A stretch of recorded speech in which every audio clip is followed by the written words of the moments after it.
Since 1896, this great classic race, Paris Roubaix, has evoked the imagination, since in fact the German rider Josef Fischer kicked this great series off.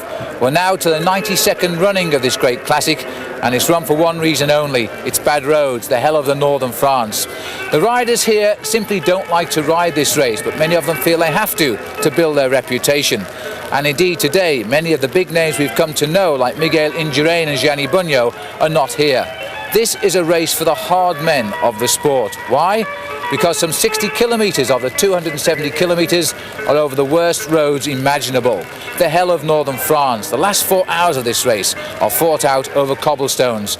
And today especially, many of these cobblestones you can't even see because they're covered in some 2 inches of rain and mud. It's been a very hard winter here in France. The weather today, as you can see, is bad. In fact, French people are saying it's the worst they can remember since 1924. Now, over the last 3 or 4 years, FCV have brought you some great finishes on Paris Roubaix. There was the one in 1990 when Steve Bauer almost won his first event. He was beaten by an inch by the great Eddie Plankett. And then these last 2 years, Gilbert Duclos-Lassalle, the great Frenchman. The French couldn't believe it when he's won these last 2 years, because the French don't have great success in this event. Unlike most classic races, it's not the host country that win it most. Here it's the Belgian riders who score most. We can now expect 2. Johan Museeuw to come good. Museeuw beaten in his own classic, the Tour of Flanders, by Gianni Bugno. As I say, Bugno is not here. This is expected to be one of the great classic races. The riders themselves won't like it, but we surely will.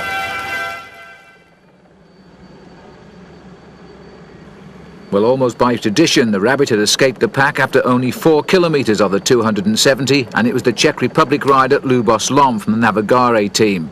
But the field were quick to unite themselves, and it wasn't the main field that were hunting him down with some 136 kilometres covered. It was in fact a very select group of some 60 riders. At one stage, the leader had 17 minutes over the field, and chasing in between was the German rider Stefan Weissmann, another third-year professional. Weissmann was picked up on the zone 17 of the cobblestones, and then the field were looking to hunt down Lubos Lom of the Czech Republic. Approaching zone 16, the lead was down to little more than a minute, and Lubos Lom, quite frankly, had had enough of the bad weather. He'd started in the rain, it had then turned to snow, and although the sun was shining now, the temperature was bitterly cold. The field was regrouping behind, but there were many riders missing, although all of the favourites had read the move correctly. 191 riders had taken the start, and already the field was virtually cut in half. What they said was correct. This really was being the hardest Paris-Roubaix for many, many years. It was being compared with the great victory by Jan Roos and the victory in 1985 by that of Marc Madiot of France. The telecom team, with Weissmann back in the field, were still keen to chase, and then the lonely figure of Lubos Lom was sighted. Quite clearly, the distance and the cobblestones had told. He was soon to be picked up by a field which included in the leading group the American Greg LeMond. LeMond playing a major part at this point for his GAN team, trying to keep last year's winner, and indeed the year before's winner, Gilbert Duclos-Lassalle, right up amongst the front runners.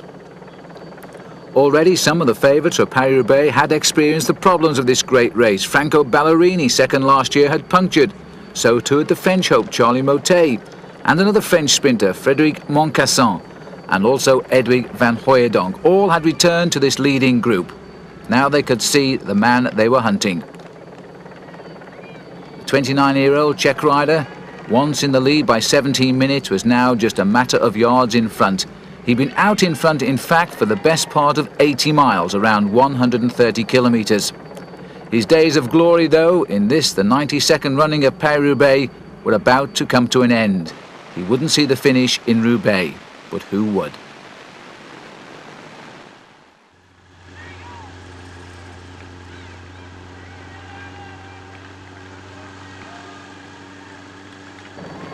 Well, the field had been some 4 hours into the race now, and that group of some 65-70 riders have split again, and this is a leading group going clear.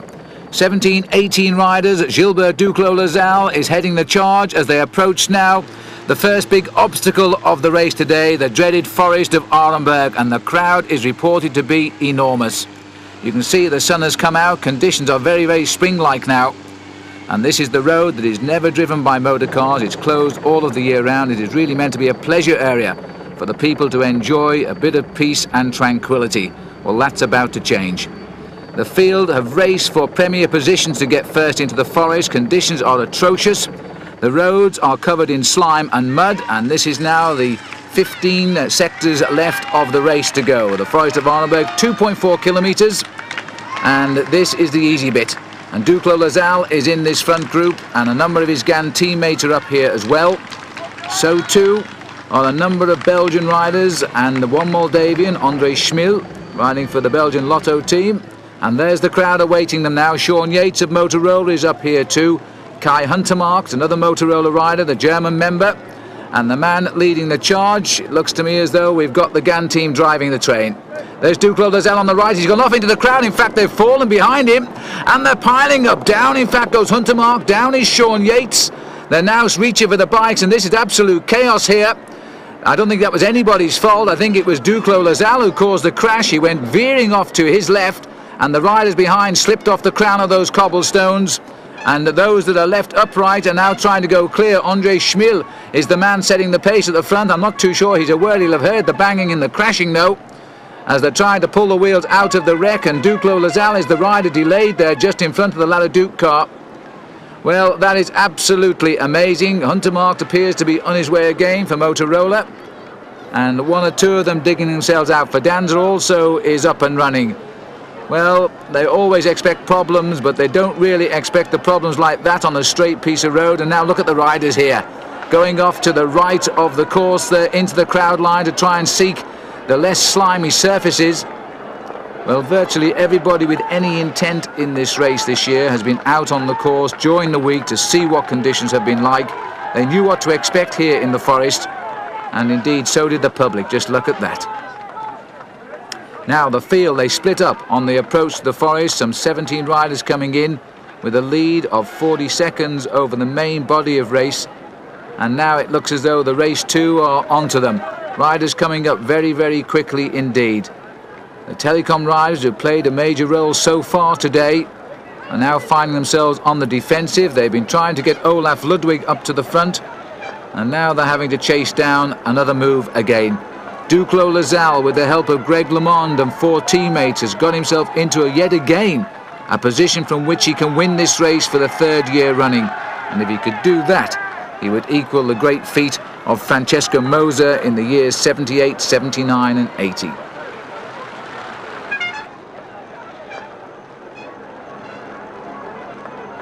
Bit stunned, I think, by the chaos that has happened, because they didn't expect it to happen on such an innocent stretch of the cobblestones in the forest. There are far worse portions at the beginning and towards the end, but this happened right down in the centre. Everybody at least is up and running, but there's going to be a very fast chase when they come out of this forest to try and repair the damage. There's the leader going through, André Schmil. Nico Verhoeven in the blue Novamai jersey, and this is Adrie van der Poel. Well, I knew he wouldn't fall. This brilliant man who's won more silver medals in cyclocross than anybody else at World Championship level. He'd love one of them to have been gold, not such the case. Huntermarkt going through. Sean Yates is on the left of the picture too. He's riding well again. And just look at the chaos down the road here. Eric van der Arden trying to pick his way in the far left of our picture. He's been seen at or near the front all day today. Guido Bontempi, Olaf Ludwig, so he's held his position. Ludwig goes through. Former top East German rider. And here's Duclos Lasalle, but going to need a lot of encouragement now to get back up to the leaders. He's lost a little bit of time there. And a lot of word-perfect riders caught down the centre of the field. Well, just cast your eyes further down the column of riders there. You can see the mud that they're bouncing through. This is a Paris Roubaix of the old days, that's for sure. Conditions under wheels very similar to when Jan Roos rode away with the event back in 1982, and it was over exactly the same distance then, 270 kilometres. But Schmil coming through very, very nicely indeed. Not panicking at this stage. And the riders regrouping. Van der Poel is back on, so too Nico Verhoeven. Kai Huntermarkt is trying to get on.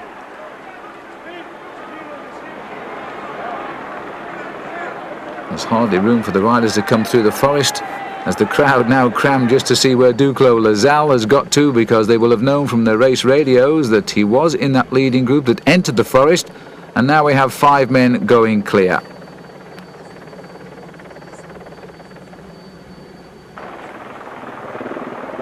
Olaf Ludwig leading the next group up.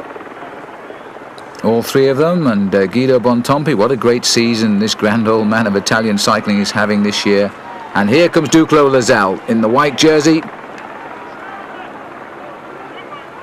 40 years of age this season, and he never slows down. He is inspired by Paris Roubaix every year. It is his race. Everybody delighted he's managed to win it before his career closed, and not win it once, but indeed win it twice. The grim face there of race director Jean-Marie Leblanc. Not happy, I don't think, with what he's seen in the Forest of Arlenberg today, and they're down again.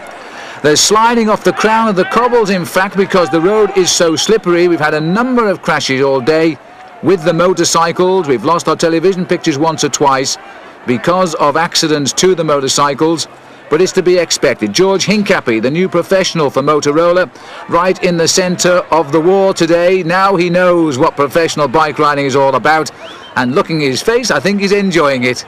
Almost a smile on Hincapie's face there. A big find, I think, for the Motorola team.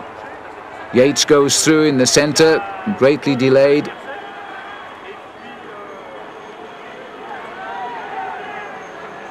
But it's good to see that the American Motorola team, I think they must be the most international team on the world circuit this year, with so many different nationalities on their team, but they're coming good. Still looking for the win that will be the icing on the cake, but they're challenging every day, and I wouldn't think that's too far away.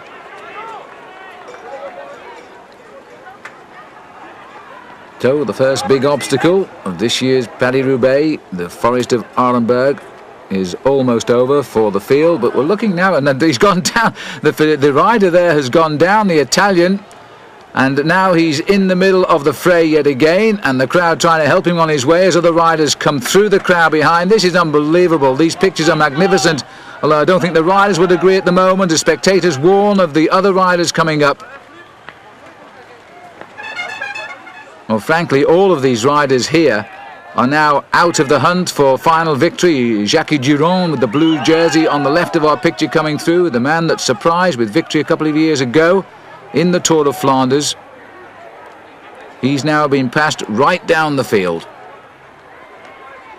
Greg LeMond going through too. He was in the front group. He now rides with Dag Otto Lauritsen there. And I would put these riders to be around about 3 minutes off the pace of the leaders.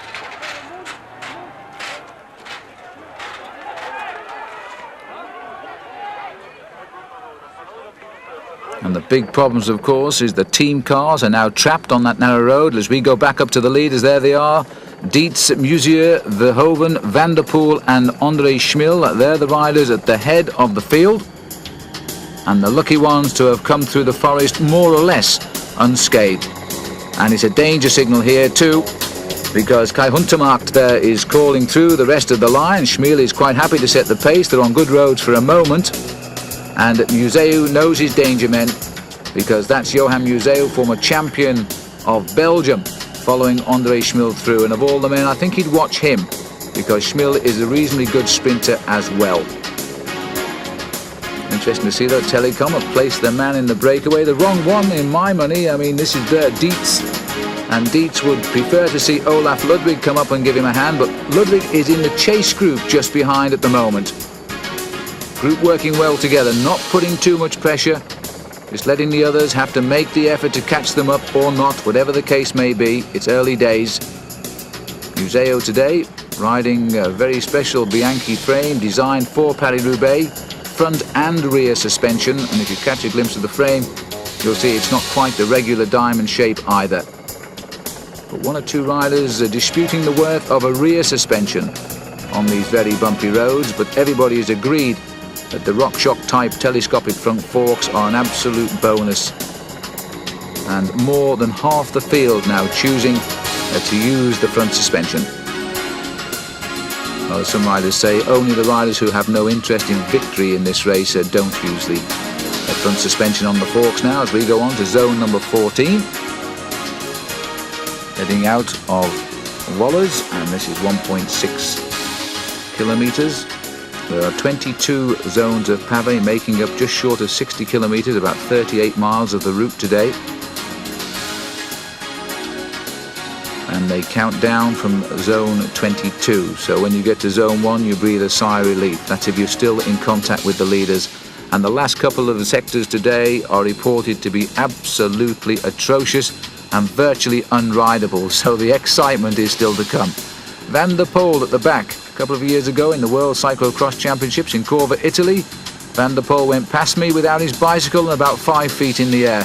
He tried to jump a ditch and in fact didn't make it, and he carried on without his bike through the air. Spectacular crash, but he didn't hurt himself, and that was important, I guess. Been one of the world's finest cyclocross riders, but never picked up the gold medal. Well, these are his conditions.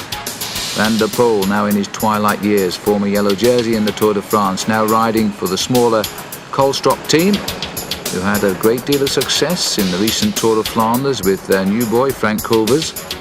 And Kovers today in the chase group as well. We just had a little glimpse there of the second group on the road, and they're coming back. Leaving Wallers across the level crossing there. And you'll note too that there are no service vehicles up with these leading riders at all at the moment. So they're living on a hope and a prayer too, because a puncture will relegate them to the third or fourth group on the road. The motorcycles, this is the only race where they actually put spare wheels on the motorcycles as well as on the team cars. And so the field has more or less come together after the Battle of the Forest of Arenberg. Some 40 riders coming into this group now, but just off the front of them has gone Bruno Boscodin from the Polti team. Well, the Italians with their tails up this season, that's for sure. They've won the vast majority of the early season races, more than 60 victories compared with Belgium's 18. And now they're trying again to put a man out in front. Well, this is Orchies, and it's about 80 kilometres still to race to the line, a long way to go. But you never know what grows from little beginnings. Let's have a look down the road. You should see a man in a rather dirty yellow jersey, because in fact Bruno Boscodin has been on the floor earlier on the cobblestones. There he is, just gone clear. There was an attack in fact by Motorola's Sean Yates that was countered immediately, and then the regrouping continued. Duclos Lazal has fought his way back up into this chase group. As I say, it's around about 40 strong. Johan Museu is there, and Ballerini is also there. Bontempi, surprising, but he's there as well. Olaf Ludwig, Yates is still in that group. Nico Verhoeven, Tom Cordis, Rob Harmeling, among other riders. But the rest of the race does seem now to be far too far behind and out of the hunt. This is Boscodin. This is the clean side of him. He fell on his left shoulder quite heavily in quite a melee of riders, and there's been reports of a lot of falls off our cameras as well today. This has been a real challenge.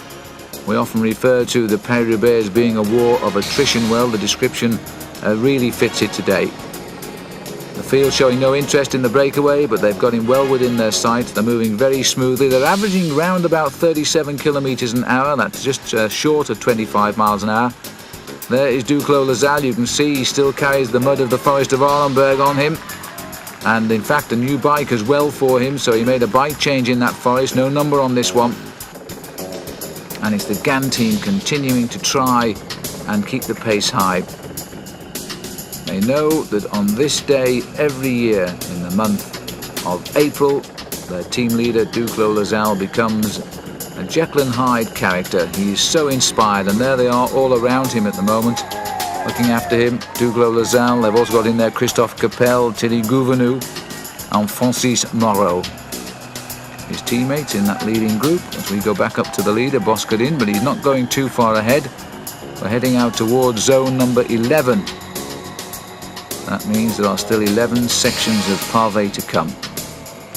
And indeed the worst are waiting on the outskirts of Roubaix, because the new railway link here, which is the express passenger train taking from Paris a new route all the way through to Calais and then onward into England, and that line has cut through one of the most treasured sections of the pavé of this course, so they've had to find some new route, and they're taking us round the back of the airport near Lille at Lescun. It's a course that has been used in the past but a long time ago, and it really is quite bad. Onto the stretch at Orkies, 35 seconds at the lead. Well, the gauntlet is down once again by the Italians as they race, as always, to enter the pavé first. They want to see the holes in the road. And this is Eric van der Arden riding very well. Former winner in very bad conditions. I remember when he won it. He was racing clear to a lone win in his jersey, which, as he was then, the national champion of Belgium. And I think he would like to, just show the manager who sacked him last year and former winner of this race, Jan Raas, that he is still a good rider. And he's on the smaller team now, Eric van der Arden, joining the Brescia team as he gives way Duclos Lasalle, anxious to get to the front. Being trailed now by the rider who will certainly respect him today, Johan Museeuw. Oh, look at this at the back of that group. They've had a crash. This is Bontempi trying to remount. The big Italian, he's gone down. Just look at the conditions on the road there. I think it's Tom Cordes also trying to put his chain back on. Well, this really is unbelievable. That's the back of the group of some 40 riders in trouble. Bontempi's going to have to make his way through. Duclos, I don't think, knows anything about it. He's up there, followed by Museeuw, and that is Olaf Ludwig in third place. Andre Schmil is fourth, Adrie van der Poel, Nico Verhoeven, and Johan Capio. This, we're looking across at the blonde flowing locks there of Eric van der Arden and Wilfred Peters and Ludwig Willems. These are the riders in this front group, and they're riding at a very steady pace, and they're letting the roads do the damage at the moment. They're not putting on the pressure, they're just trying to stay upright and leave the kill till a little bit later on in the race. Mr. Paris Roubaix, that's what they used to call Roger de Vlamingh, who rode this race. I think it was 12 times Roger rode it, and he told me a couple of years ago he never had a single puncture until the very last time he rode. He won it, of course, on 4 occasions. 75, almost 76 kilometres left to go. That's about 48 miles still to race. Duclos, his team has worked hard, very hard, to keep him in the action today, and he's slithering and sliding his way along there. He's come back into 4th place as we look down from the helicopter. Museeuw's got 2nd, Verhoeven's 3rd. I think it's Adrie van der Poel. He's just off our camera, setting the speed at the front. There he is, the cyclocross expert. And Adrie riding extremely well today. Like a number of the professionals in this breakaway, getting a little bit long in the tooth now. Adrie van der Poel, he turned professional in 1981. And the time gap 28 seconds for Boskerdin as we look down on Nico Verhoeven, who's also appearing in the frame a lot today. The big figure there with the black tights on of Olaf Ludwig. He just sits on that bike as if he's about to crush it and watches what goes on. The attack here comes from Nico. Maybe he fancies a Bruno Boskardin's chance, and 2 will go quicker than 1. Caption there telling us there are still 23.5 kilometres of cobbles to come, split up into 10 different sections.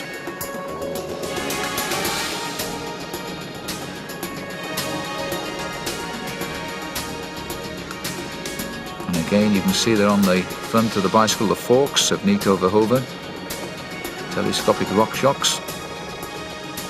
I understand 80 of the 190 starters today have chosen to use these shock absorbers. So I think that's a pretty good benefit. At least they all feel they work anyway, and it's ever since Duclos Lasalle came home as a victor using them.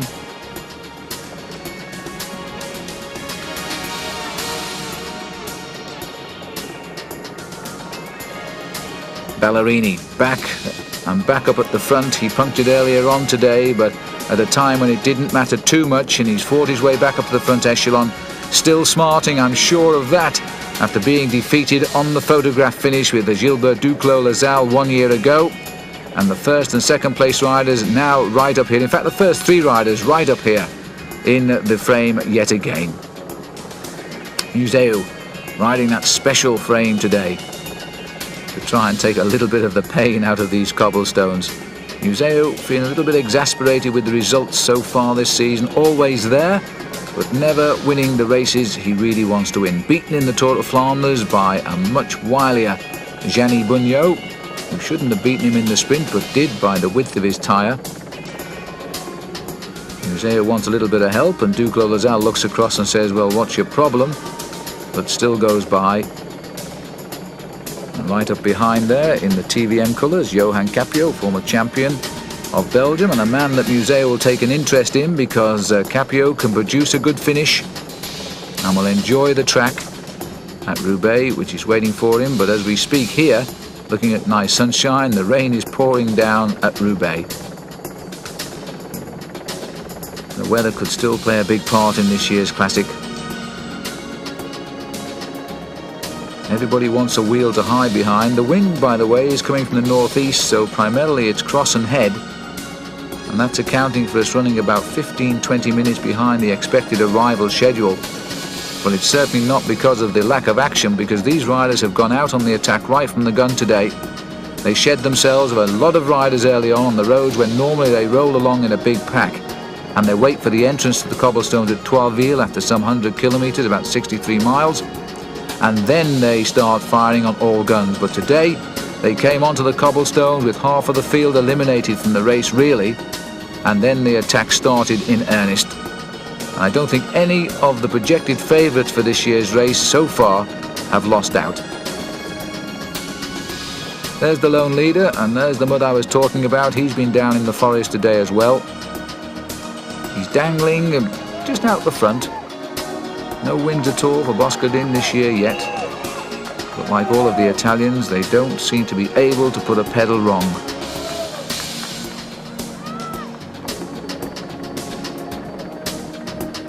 This will be Ludwig Willems who's taking up the pace. And the rider who's trying to keep pace with him there from the Lotto team is Mario De Klerk. The GBMG team, the team of Cipollini, who isn't here by the way, are having such a great season. The number one team, Benesto, centre team here, but really I don't think they were taking Paris Roubaix too seriously. They didn't send very good riders. Their bikes were just normal machines ready for a day out in the saddle, but with no serious intent. Well, the bunch of 40 has splintered yet again, but they're getting back on in dribs and drabs once more. At the back, there's so many riders unwilling to allow the breakaway to consolidate here.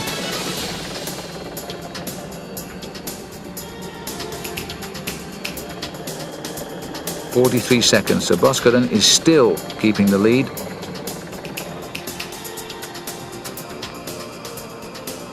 But they're controlling him.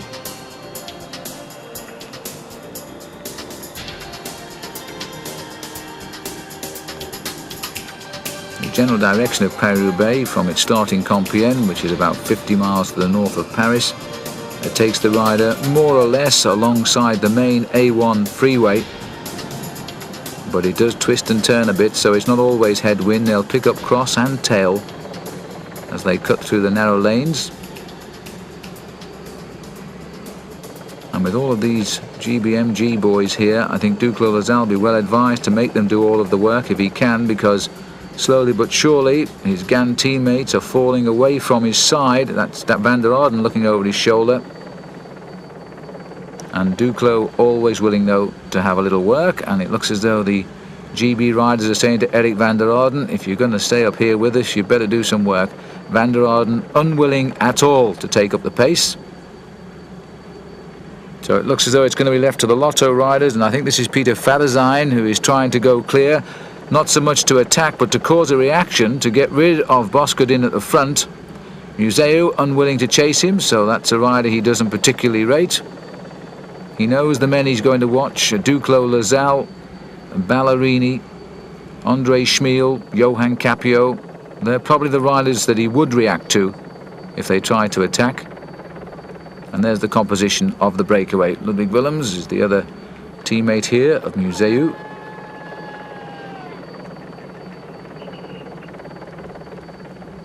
Motorola's Sean Yates from Great Britain, former British champion. And the big danger man there, number 11, Ballerini, Duclos Lazal.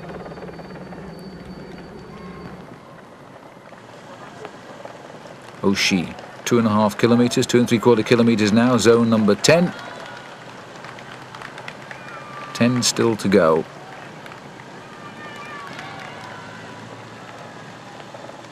Well, he's wisely choosing to race down the centre of the cobbles because normally they're the driest, not always the smoothest. But if you get caught today in the right and left shoulders of these roads, you're going to lose your wheels very quickly in the mud. Not the sort of road he wants at this stage of the race. It's long and straight, the field will see him. And the trouble with Paris Roubaix is, of course, with all of the helicopters flying, there are 3 over the race, plus the police helicopters, they will be able to pinpoint his exact location by where the helicopters hover, so they don't have to see him to know where he is. Duclos Lasalle, the grand old man of French cycling. It used to be Raymond Poulidor before him. And Museu, just right, and there's another crash, and again at the back of the group we've gone back to moto number 2. Our cameras are also sliding all over the place, and this is the Castorama rider who's had a little bit of problem. So Thierry Marie, who's won more prologues than anybody else in stage races, not enjoying his day out on the cobbles today, but back in the saddle. And we go back to the front. Duclos, Gibus as his nickname is. Museu, Ludwig, Van der Poel, André Schmil, Nico Verhoeven and Johan Capio.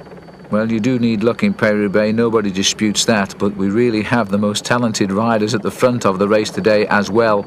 They've proved just why. They're great riders, they've come back, a lot of them from problems, crashes and punctures, including Duclos Lasalle, and got themselves right back into a position from where they can still win this race, very much so. Boscodin is not going too far ahead of the field. And the cobblestones here, quite frankly, are the best on the course, because what awaits the riders over the last few kilometres of the race today are atrocious. And judging by the crowd, I suspect that's where they've all gone to. A lot of the people who know the route of Paris-Roubaix use their cars and shortcuts. And you can in fact see this race on 6 or 7 occasions before the finish on the velodrome at Roubaix. Then, as always, 1.5 circuits of the track, which is glistening in rain at the minute.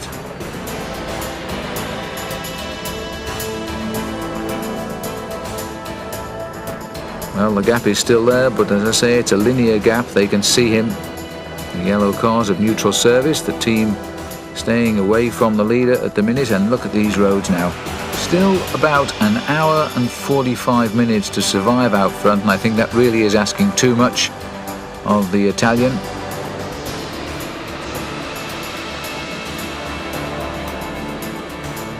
Whose leader today, by the way, is Jamaldin Abdou-Japarov, but we haven't seen too much of him on the cobblestones. The gap just nudging away to just over a minute. And the reactions are now beginning to start as well. This is André Schmil.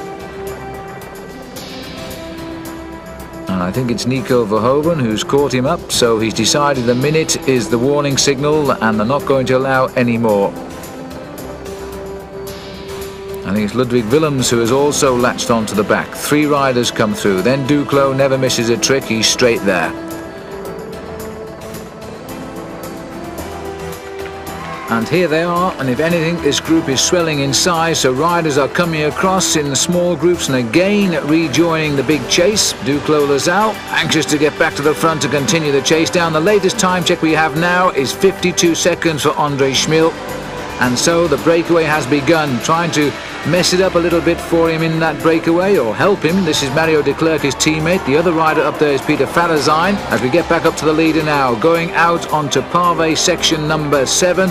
That means 7 stretches are left, this one at Temple Mars, and is 1.2 kilometres long. And from now on in, the pavé is, well, for us great, but I'm afraid for the riders absolutely deplorable. Olaf Ludwig still very much a part of this breakaway. Mr. Paris-Roubaix this last couple of years in many ways. He had a 2nd and a 3rd in his last 2 outings. And they compared, of course, with the 2 wins of Duclos Lasalle.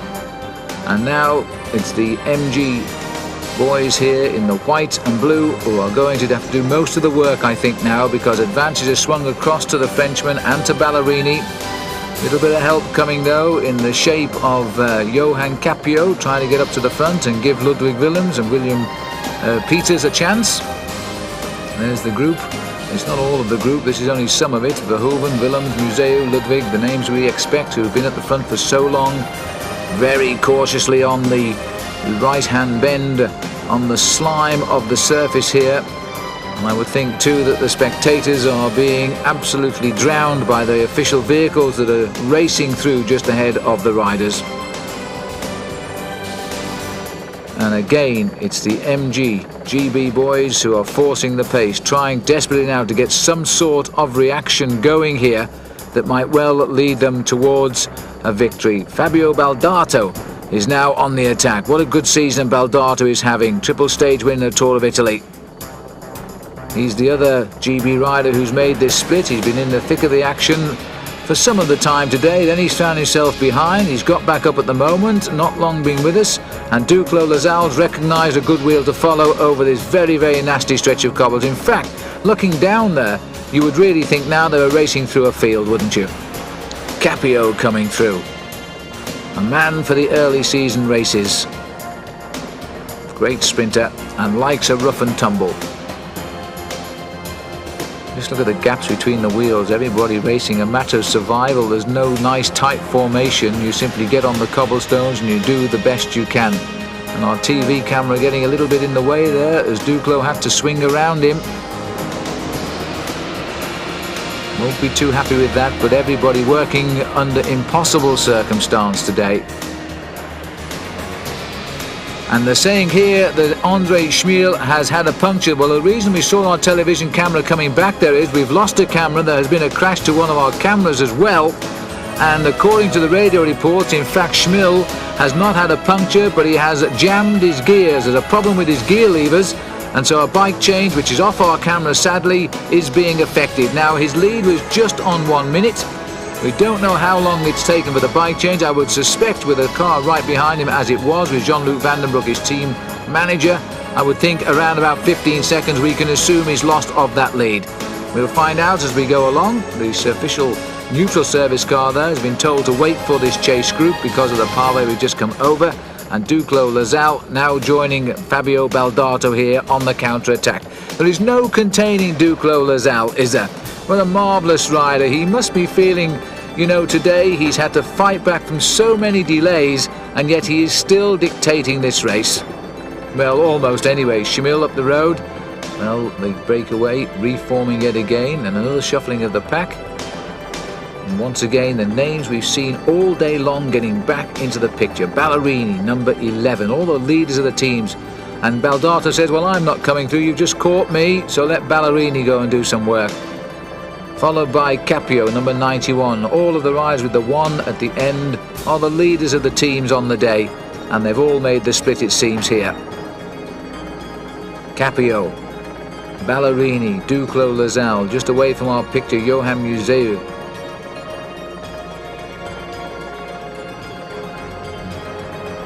But they're moving very, very quickly. Now, are they doing enough to eat into that very fragile lead of Andre Schmiel? Onto the pavé again. Vonville, 3.7 kilometers, the longest stretch of the race. The only exception was in the first sector today at Presso, but that was only a couple of 100 meters longer. This will certainly feel a lot longer because the stones are so bad. Once again, over the A1 autoroute. Rather ironic that the new bridge they built had a nice smooth surface, then a return to the cobbles. There's the group, which we've already identified. Baldato started the attack, joined by Duclos Lasalle, Ballerini, Museu and Capio are the ones who've made up. And our helicopter just a little bit too tight to see the sort of advantage. Oh, well, thank you. They built over the field and they're still coming across.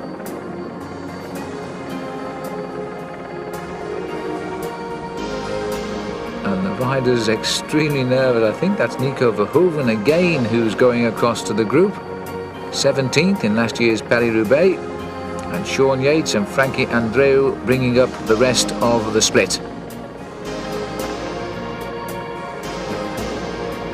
Well, a bedraggled line of riders they assuredly are now, but these are the survivors of, well, oh dear me, these are the survivors too, because these are two of the cameras who have gone down. Motor photographers, and in fact Yates goes through, followed by Andreu, Mario de Klerk, Olaf Ludwig, and trouble again. Johan Capio has also had a problem. I don't think it's more than a rear wheel puncture. He's backing very quickly as Van der Poel goes through on his shoulder. And this really is going to go down as one of the memorable Paris Roubaix. It depends on what part you've played as to whether the memories are going to be happy or indeed sad. The two Motorola boys quickly together, so they'll help each other hopefully back up to the leaders. They're having a great race today, and not least the young Frankie Andreu and the very, very experienced Sean Yates. They call Sean the animal because of the way he can ride so well.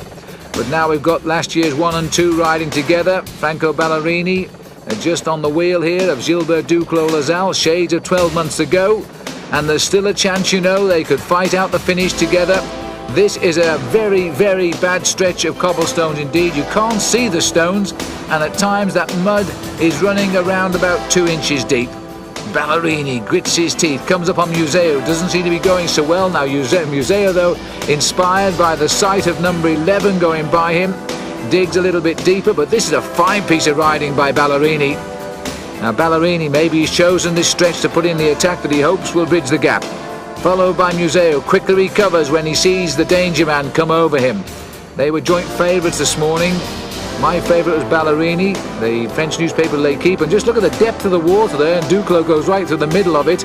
The French newspaper went for Museo ahead of Ballerini to win, and I just wonder sometimes if the riders read the press and then respond to try and keep up their reputation.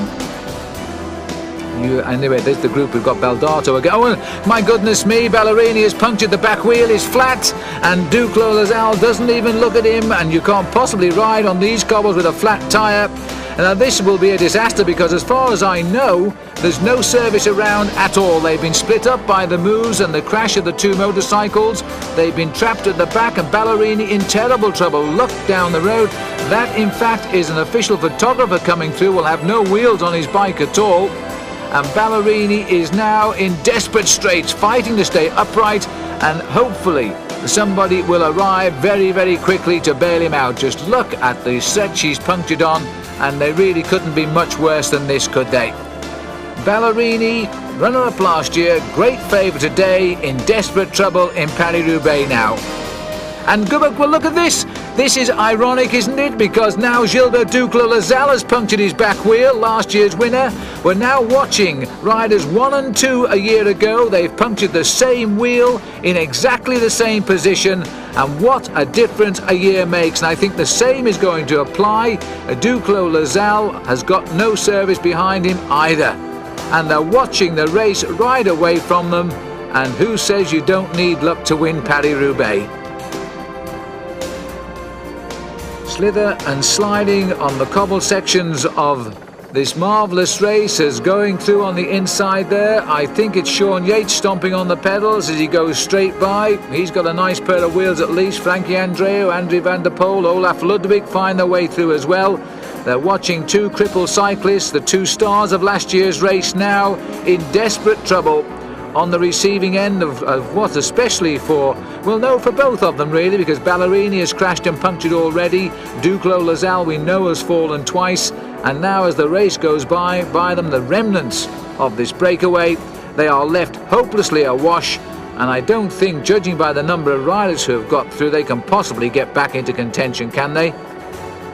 The crowd has spotted their man, and they've also spotted the speed he's going, and then they're looking at his back wheel and they're thinking, no, it can't have happened.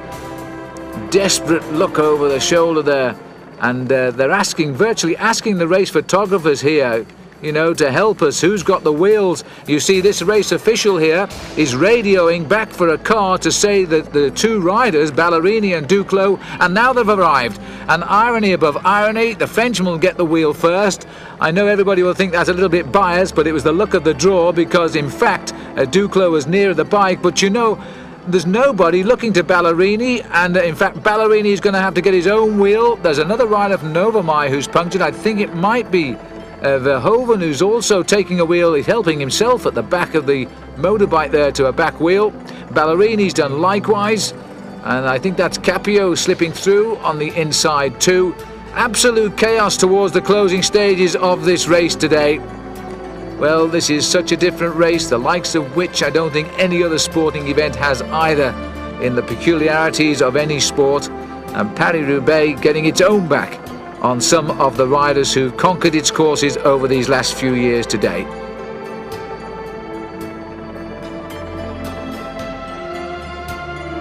Ballerini will be the last to leave the situation there. I don't think there's much fear of anybody catching up from behind because there's such big time gaps now to the rest of the race.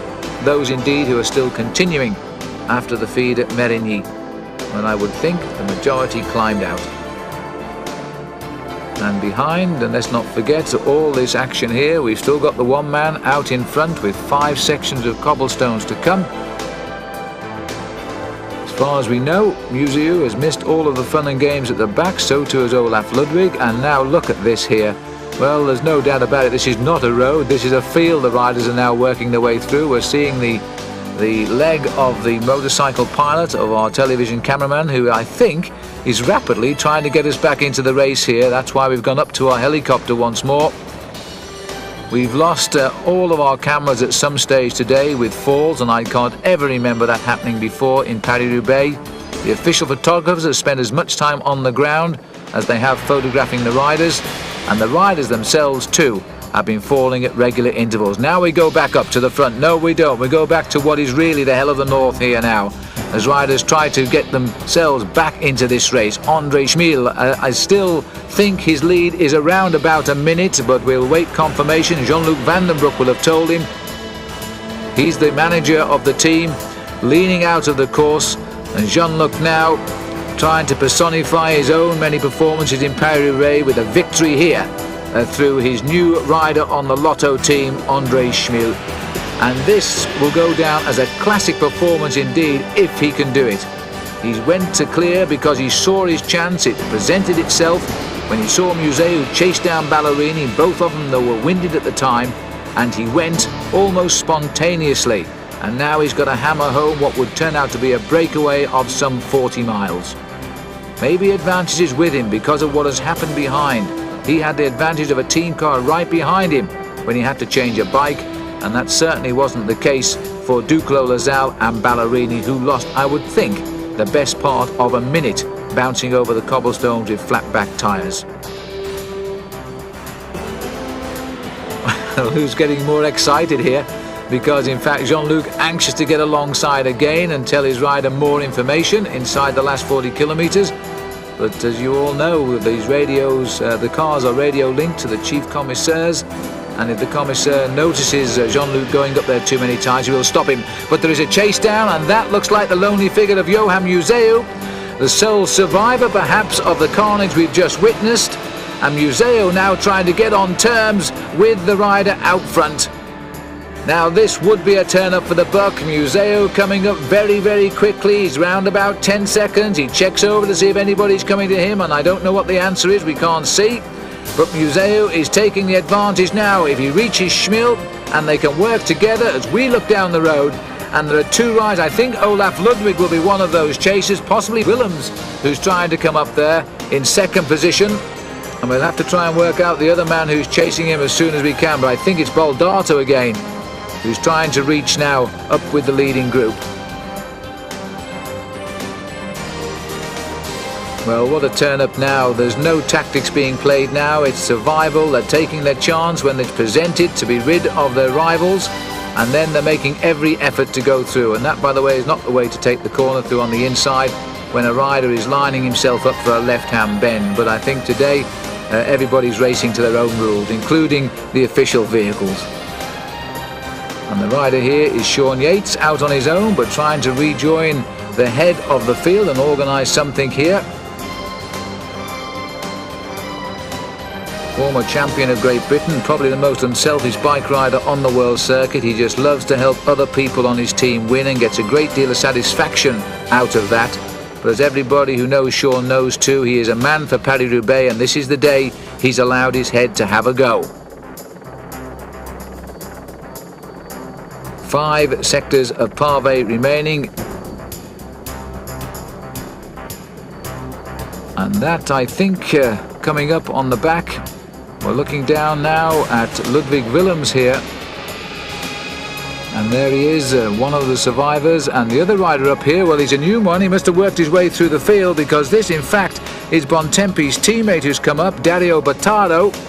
Now, Bottaro must have been part of the new wave that came up just before the crash that we saw, a delay, well, not the crash, but the punctures that delayed Ballerini and Gilbert Duclos-Lassalle. And now Bottaro has forced himself up towards the head of the race as well. Well, we're watching the final few kilometres of Paris Roubaix unfold before our eyes, and thank heavens we've got a helicopter up, because there's no way now our cameras could possibly bring these pictures, because the riders are spread-eagled across the cobblestones here, and we're not too far away now from Lille and the airport at Lescun. So, as all of the riders will know, Roubaix will shortly be on the horizon, but there's still some very nasty roads to be covered first. André Schmiel just about holding off a determined effort here from Johan Museeuw.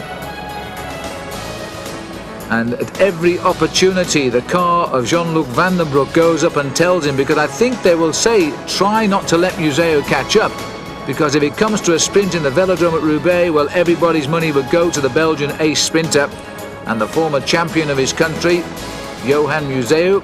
And so now, a man who is a little bit of a master of the time trial, he's not a bad rider at all against the clock, as all Russian cyclists weren't when they were international amateurs. And he wasn't among the best riders either, you know, in Russia, because there are so many thousand of them. He's only blossomed in the last 2 seasons, André Schmiel. Ever since, really, he picked up the Russian Cycling Championship back in 1991, and that was his best season as a pro thus far, with 4 victories. It included Paris-Bourges and the Grand Prix Pinot-Cerami. I remember him, in fact, winning that one. But he's always threatened to do something special, and this year he's had a great start. 3rd in the Tour of Flanders, 4th in Ghent-Wevelgem, a stage win in the 3 days of La Panne. He's a tough man over tough roads, and you don't get them any harder than this. 8 seconds is the gap, Museeuw dangling. He could almost reach out and touch him, but he's got to finish it off quick. He needs to reach that man and reach him fast. If he's making too much of an effort, he could blow.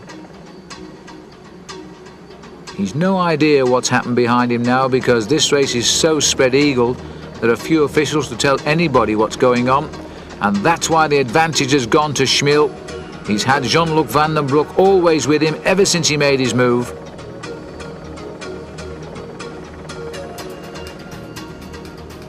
And there's the gap. Museeuw round the corner. If anything, the gap has nibbled down to about 7 seconds on that bend. He's coming up towards him slowly but surely at the moment. Jean-Luc is it who's pulled off to the right there to maybe assess what is going on behind him. Maybe the bike he changed for Schmiel has come loose, because I noticed one of the bikes was rolling around a little bit on the top of that car earlier on. So Jean-Luc has moved over, but at least the carrot of racing for his car will not now be in front of Johan Museeuw. And my goodness me, they know each other so well too, because Museeuw used to be a member of the Lotto team, and he chose to leave Jean-Luc Van den Broek's side and go across to the Italians, because they pay more money, of course. And now, old teammate chasing new teammate of Jean-Luc's. And the gap, what a pursuit this is towards the end of Paris-Roubaix, and what a great race this has been. The riders have shown such true talent and grit and determination. They've refused to give in to the elements and to the bad luck that most of them have experienced. Museeuw too has been off his bike today, and now he's trying to get on terms with the rider at the head of Paris-Roubaix.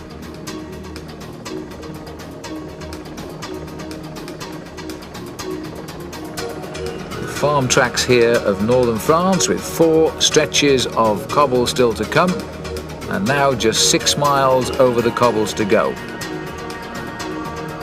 But for the moment, the bone-jarring cobblestones are over and onto a nice little piece of smooth road. And probably 20 years ago this too was cobbled, and that's the big worry of the organisation now, is that all of the cobblestones are slowly but surely disappearing. And once the cobblestones are gone, of course, there'll be no attraction in Paris-Roubaix. 34 kilometres to go, and it looks very shortly as we approach Templeuve that we may well have 2 riders in the lead. But looking from the helicopter here, to me, that gap is stretching again.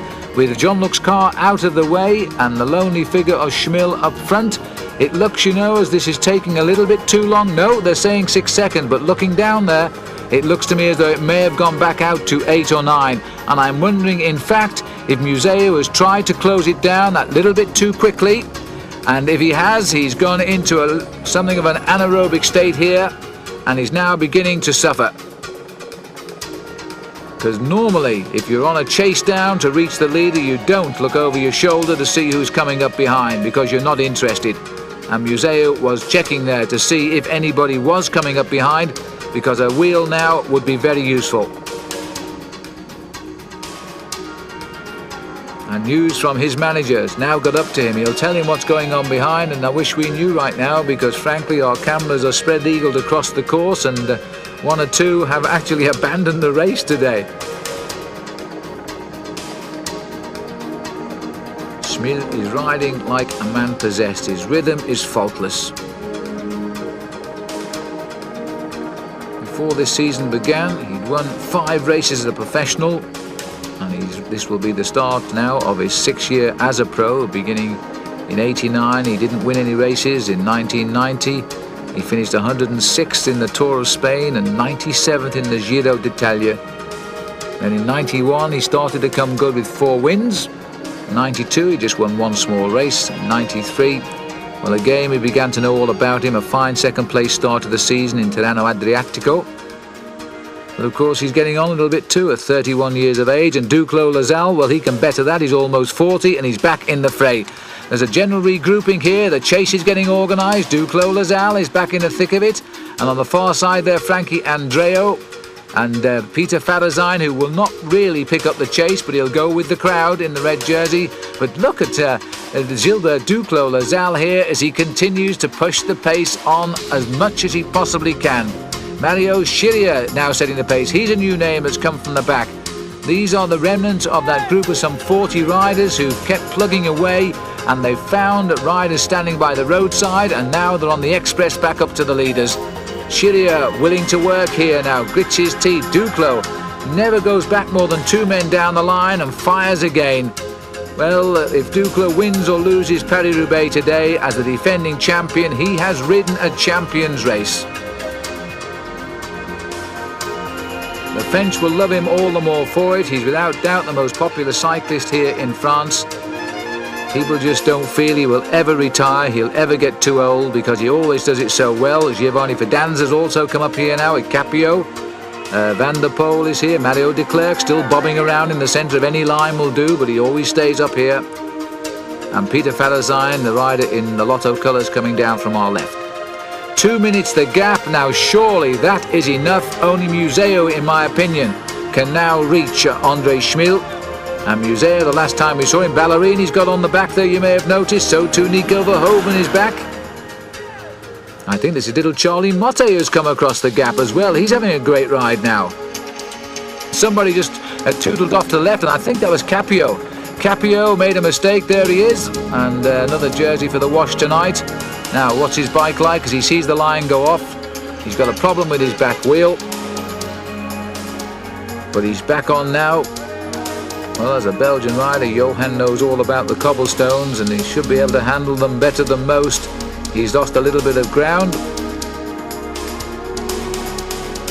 May have been a touch of wheels in the line there. May have just lost his front wheel and had no choice, but at least only one fell this time. It's rather like a horse race, and if you stay up long enough, you might even win.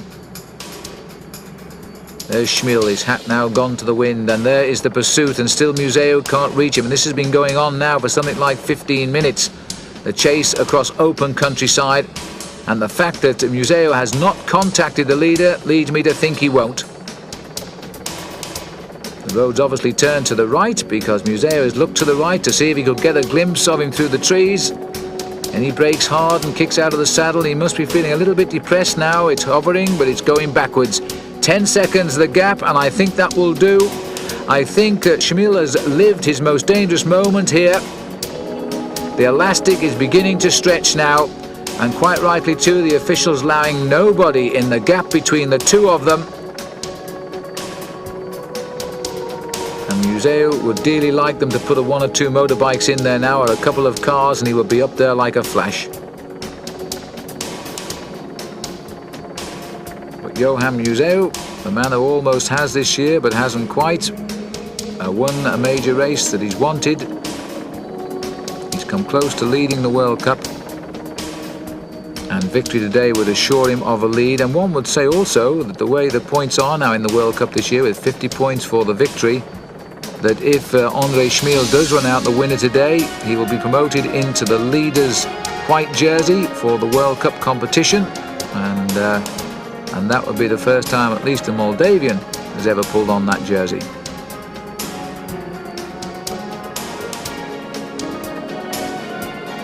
Cars slowly getting back into position behind Museeuw, but they can't reach the man up front, André Schmiel, and he will not want anybody up there just now while this is consolidating.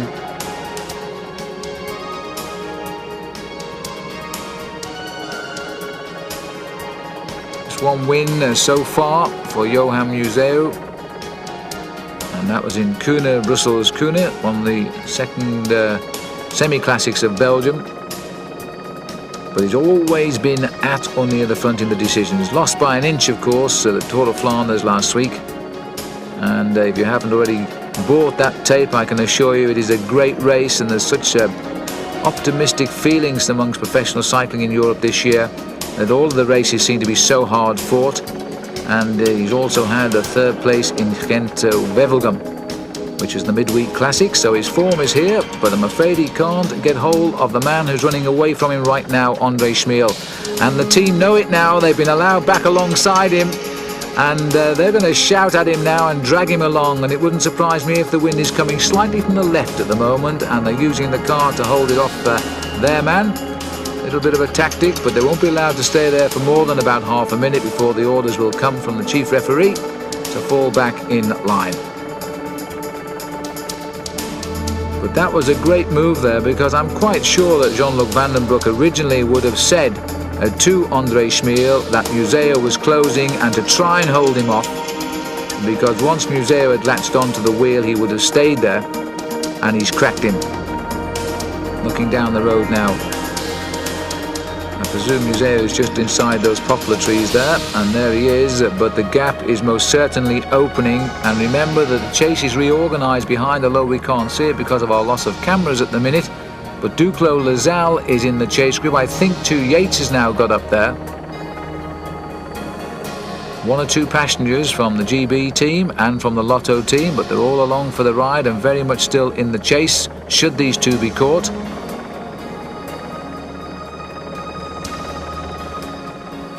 But there's not the same fire now in the legs of Johan Museeuw. I once remember interviewing him before the start of a Tour de Flanders a couple of years ago, and I said, "What's your plans today, Johan?" He said, "I'm not telling you," and just laughed. He's the sort of rider who just watches and waits and lays his plans as they come along on the open road. And today I think he felt he was left with no choice after the confusion on the cobblestones when we had the problems with Ballerini and Duclos. He felt he had to go and go alone. Back the gap now 12 seconds, and we've got Ludwig Willems and Bottaro in the chase on their own at 40 seconds, so they're coming up.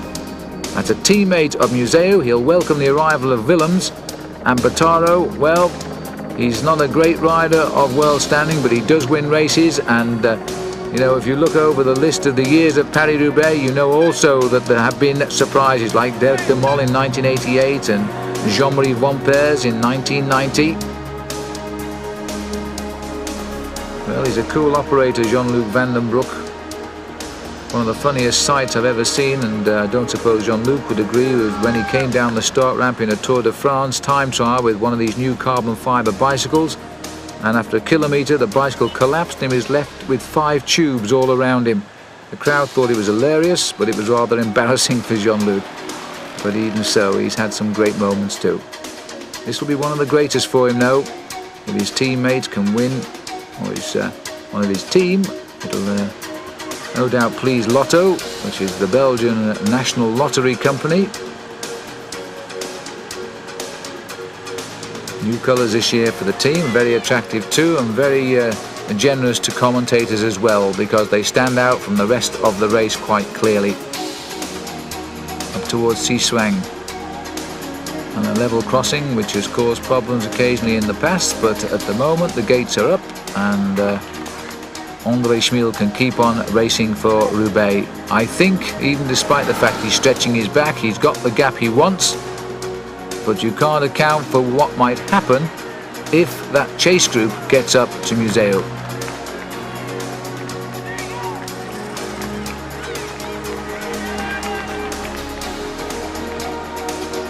The pleasures of racing in Europe, of course, the roads totally closed and the quickest line around every bend. Leaning the way now of André Schmil. He's seeing all of the roads first today. The rain has held off yet again. This is a classic escape, and the great names would be proud of him today, because to win Paris-Roubaix on your own in this manner, normally the final breakaway just slips away in the last 8 to 10 kilometers on the last couple of journeys over the cobblestones and hangs on into the finish. But this has been such a strange race today. Riders have been obliged to race at or near the front and make really strong efforts. Otherwise they were washed away. And in the end, 60 kilometers out, some 40 miles to go, Schmil has been obliged to attack because he saw the men he feared most make a mistake and waste their energy. And up and over the top of the middle of the roundabout. Well, there's a sign of confidence, not even bothering to flick left. It could have been worth a second, that, because I wonder if Museo will go the right way or whether he'll actually go the way the road went. Fine piece of riding and no hesitation whatsoever. Well, they've always bred them tough in the former Soviet Union, as we've seen from the great results from the Russian cyclists throughout the world. And now they represent their own country by right. They seem to be riding every bit as well as professional riders. Konishev, by the way, Dmitry Konishev, who has won a few stages of the Tour de France these past 2 years and came to the fore with a third place at Chambéry in the World Championship, the race that Greg LeMond won a couple of years ago. Well, he's been in the thick of the things, but disappeared soon after the Forest of Arenberg, as indeed did Greg LeMond, riding probably his final Paris Tour. But he'll be back. He'll ride again this summer in the Tour du Pont in the United States, and I'm quite sure his condition will be good.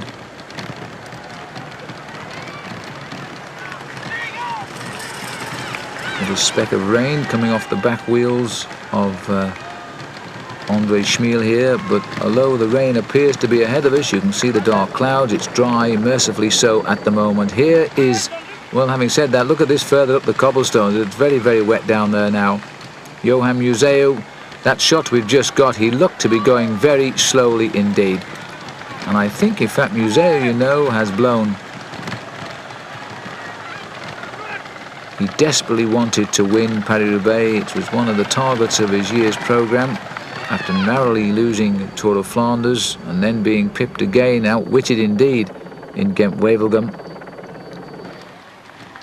Although it was his teammate in the end who won that, Wilfred Peters.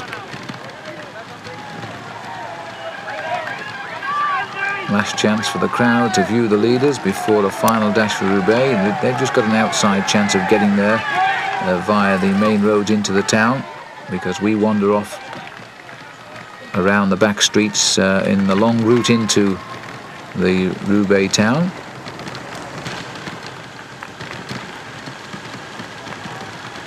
Well, I suppose the riders who have banned them will again decry this race as not being for professional cyclists, while I would think that when you speak to André Schmil, should he win this, he'll say it's one of the finest events in the world. He's never looked over his shoulder. He's just relied totally on what his team manager has been telling him. He knows the gap is basically there. The last one we had was 2 minutes.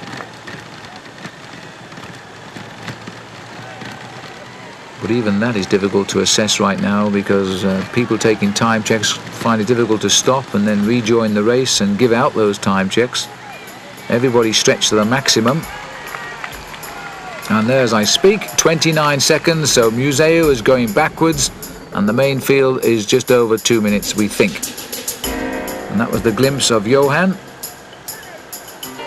Well, if he has blown, he hasn't blown that much, has he? Because he's only lost a few seconds over that stretch of cobblestones. But just look at the way Schmil is going. He's never faltered in his rhythm. very relaxed in the upper part of his body here. He's just using those big powerful legs to keep the pressure on. He's riding around about between 23 and 25 miles an hour. The overall average speed so far today is 37 kilometers in the hour. So that's somewhere in the region of 23 miles an hour, including all the bad weather and the unfavourable wind. And now it's time for a snack and a word from the boss. I think the news is basically good. Half a minute to Museu, and the fact he's losing ground will be a great morale booster for Schmil over these last couple of kilometres to the finish.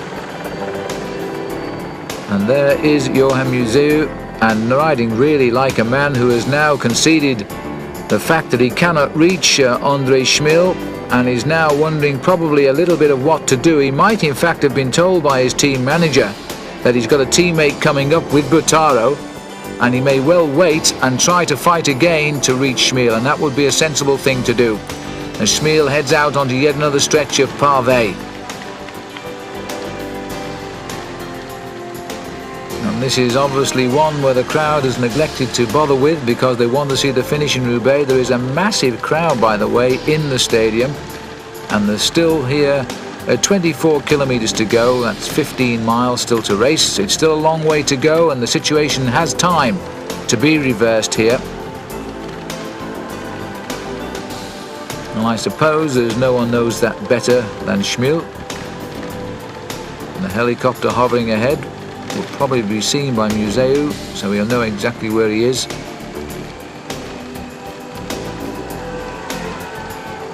Very, very gently round the right-hand bend on those treacherous surfaces.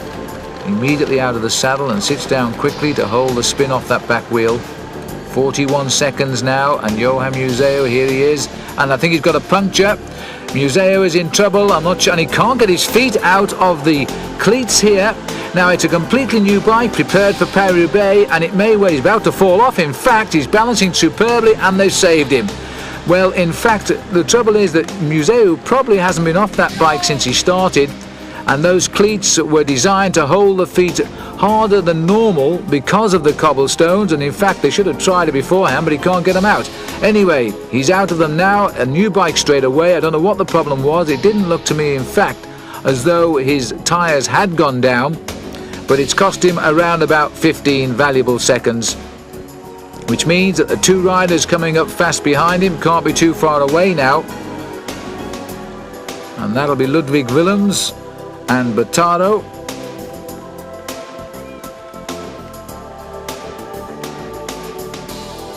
The Gevis rider, Dario Bottaro. We might get a glimpse of him actually, because in fact Museu has hardly raced clear here. He's still sliding a little bit round the back, and there they are.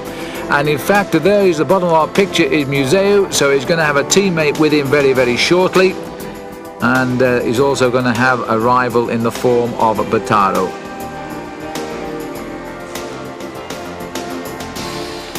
Oh, the way he's going now, he's waiting their arrival. He's not trying to hold them off anymore. A minute 17 to Museu, so the gap opened dramatically there with that problem. And a minute 23, but I think it'll be academic. We're going to have three chasers very, very shortly, and there they are. They're being led by Willems, who's seen his teammate in trouble.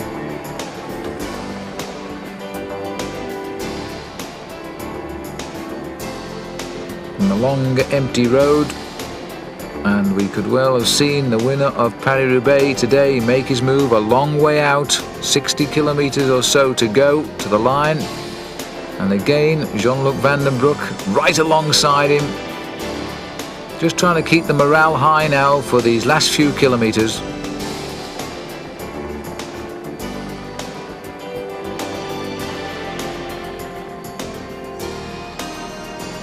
Three stretches of cobblestone left, almost at an end today. The rider's in the saddle for 7 hours now. The race, in fact, falling behind the expected schedules because of the adverse conditions in the first couple of hours of the race with the snowstorms. Had the snow come at the same time as the bad stretches of cobblestone, it could have been even more different than what we're seeing today, this race. Well, in fact, it looks to me as though the route taken by Andre Schmiele was not quite the official course. He should have gone up to the corner and turned right, because he nipped down the side street where you could see the cars were parked. But I don't think anybody will be prepared to do anything about that. And now, according to our little caption there, a wonderful fun we have with these graphics. Now we have 3 riders have come together in pursuit. Let's have a look back at that little passage over this central reservation here. He just lifted his bike nicely and dropped it back on the road, and a sign of a very confident man indeed.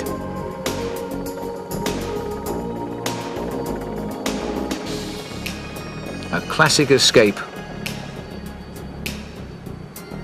This will take us back into the memories of the great Eddy Merckx, who's won so many of his races in such a manner. Crippling. And again the arrival of Jean-Luc. And the information will be that Museo has now been joined by a teammate, but the good news is the gap is opening. 3 riders, and he's indicating possibly 2 minutes the gap, but I think that's probably wrong, unless he's referring to the group containing Duclos Lasalle. As the great Gibus is still in with the chance of getting a high finish in this race. I think surely that back wheel puncture has destroyed all possibility of a win. I don't think anybody now can reach Andre Schmiele. Minute 28 to Museo, Willems and Bottaro.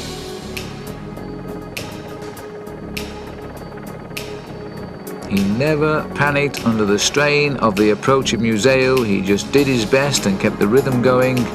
Luck was on his side. His problems came when it didn't really matter with that bicycle change, which we unfortunately never saw. And then he managed to crack Museo in what was a classic pursuit over open countryside.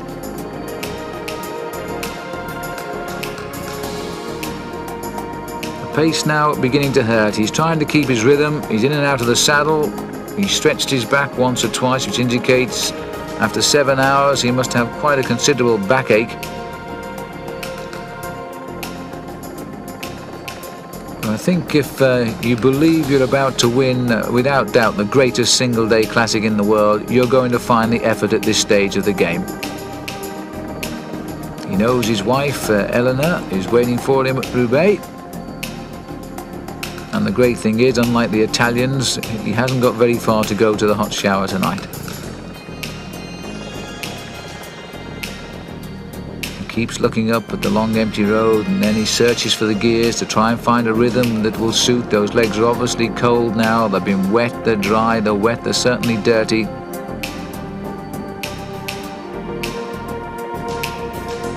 Look at the car behind you. There he goes again, you see, stretching his back. He's going into probably a little bit of a bad patch here, Andre Schmiele, but he knows it's not for much longer. Through the farm at Krempler.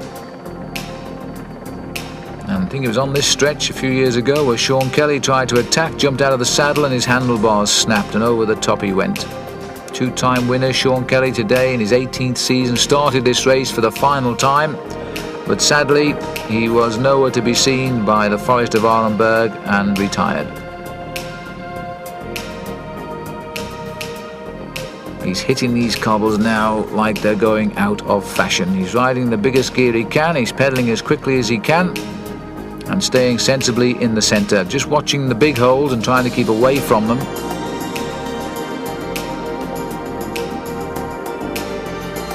Nice and dry. The moment at least, and well, we're watching a little piece of history, because these spectators will have never seen a man from Moldavia lead the Paris Roubaix towards Roubaix before. You go right back to the first German victory in Joseph Fischer in 1896, the only Swiss victory we ever had, by the way. That was Henri Suter. So now to join those among the elite, we're going to have, I think, Andre Schmiele. We better not miss out Sean Kelly, a 2-time winner, but indeed the only winner from Ireland. And Bottaro now deciding that he doesn't need to worry about the pacemaking, because after all he knows that Museo wants to win this race, and with the help of his teammate might become inspired in a few minutes' time, so he's sitting at the back, maybe planning a late escape from this group of 3.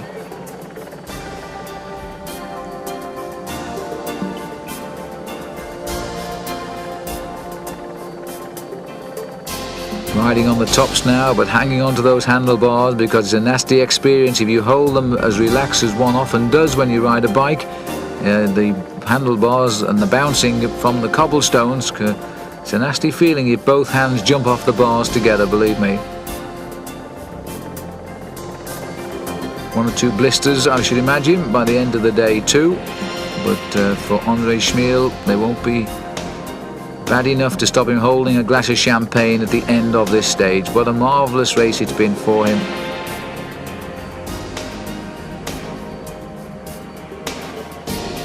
It had to happen, I suppose, sooner or later.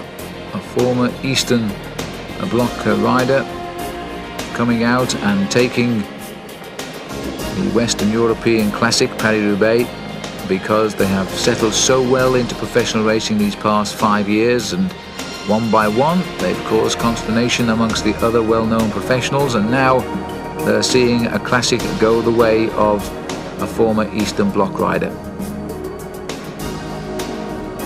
The end of the bumping and the end of sector 3, just 2 sectors to go now, and Schmiel knows there's our very, very fancy graphic. Below you see the sectors of pavé and the distances they do, and now you'll see the red number 2 flashing around Cremplain. And then we move on to Arbre, and finally at M, the last stretch of cobbles before you rush down the main street and into Roubaix. More news from Jean-Luc Van den Broek, and it will be good. And again, we're sorry about the picture breakup, but I think we've done pretty well today, all things considered, with the conditions. And apart from one hero we're looking at, I think there are probably quite a few unsung out there to have kept the race on course. This is the second bike he's using here. You can see there's no number on the frame.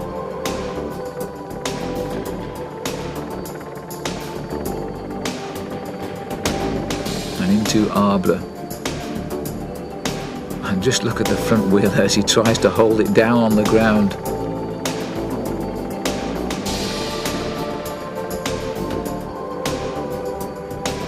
Brown slime caused by the tractors coming in and out of the fields during the week.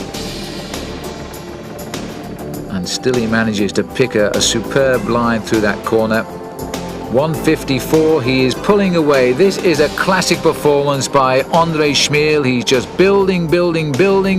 Looking back here to the chase group, there's Pataro, who remains in 3rd place, while we go back up to the leader. And I tell you what, if you fall off to your right where Schmiel was just there, that water there is something like 4 feet deep. It is a stream which runs alongside the road and is clearly blocked up with all the torrential rain. It's been a pretty rough winter in Europe, and it's because of this everybody's talked about a classic edition of Paris-Roubaix these past few weeks, and they were right.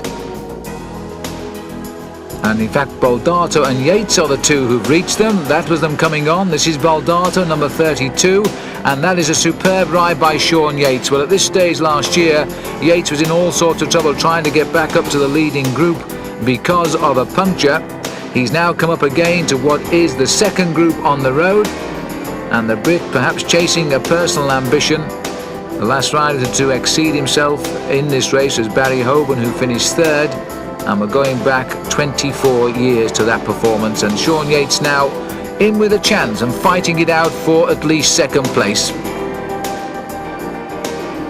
So Motorola will be scoring well too for the team competition in this, the 3rd round of the World Cup, because they've not only got Frankie Andreu in the fray up here somewhere along with Sean Yates. We know that George Hincapie, who was originally up with the leaders and like so many riders experienced the traumas of Paris-Roubaix today, is still on course and still riding in a very respectable position about 10 minutes back. Generous applause from people who've seen it all before. They've watched the great names come before them like Marc Madiot, Eddie Merckx, Sean Kelly, Henny Kuiper, who indeed is the road manager of Motorola but not with the team today. He's with the other team in Spain.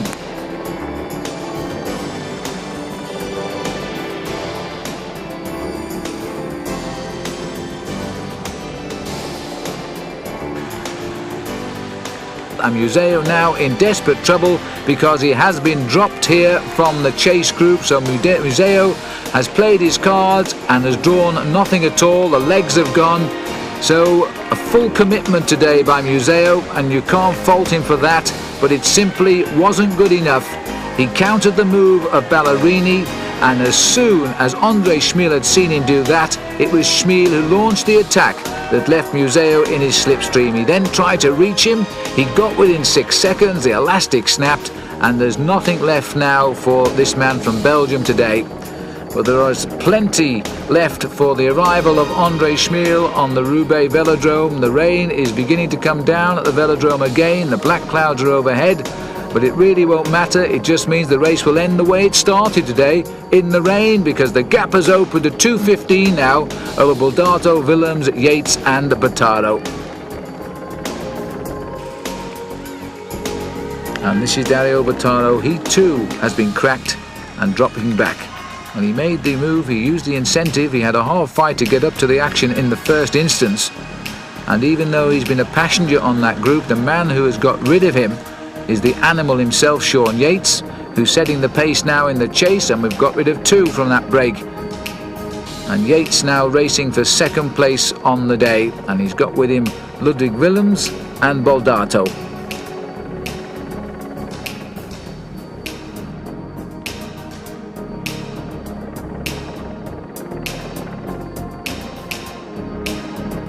This has been a very particular race today, in the true style of Paris Roubaix.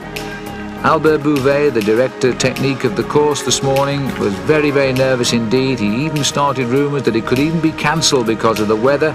He was saying he can't remember weather like it since 1924, although the riders themselves felt that it looked to be as bad as around about 1982 when Jan Ross was the winner.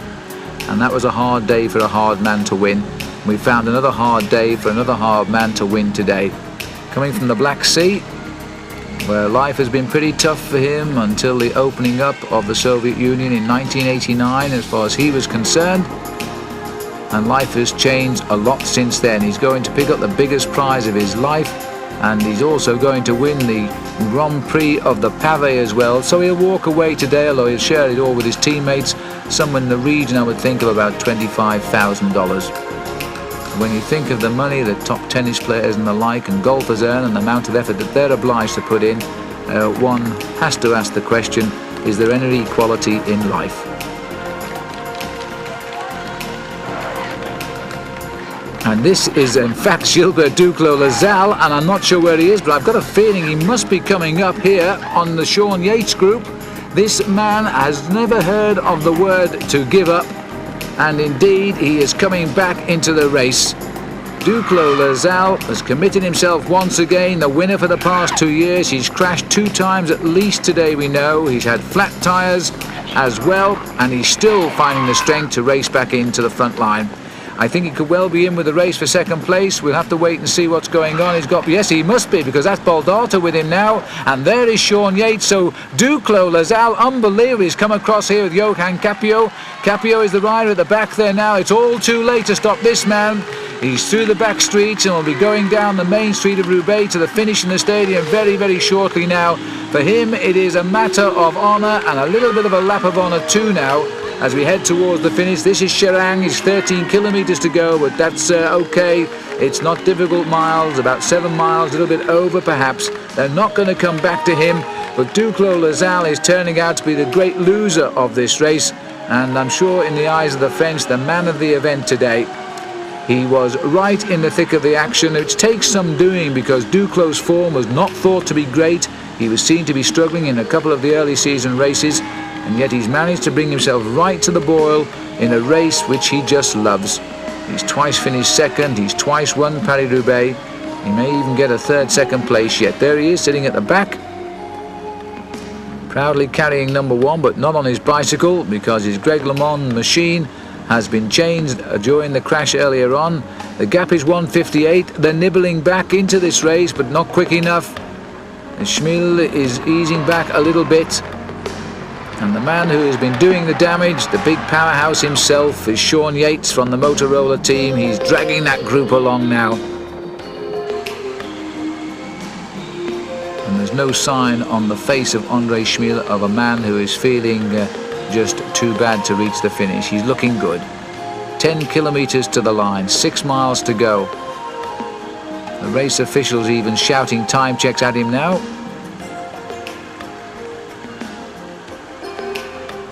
Still trying to keep the edge on his speed. If he senses that the pace is dropping, he gets out of the saddle and kicks again.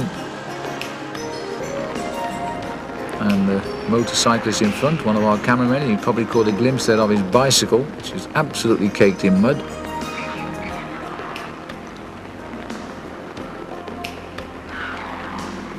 And this is the Duclos Lazal group, and he is inspired, just stamping out the message on the pedal. He's got the full face on here now as he tries to rip down these final roads.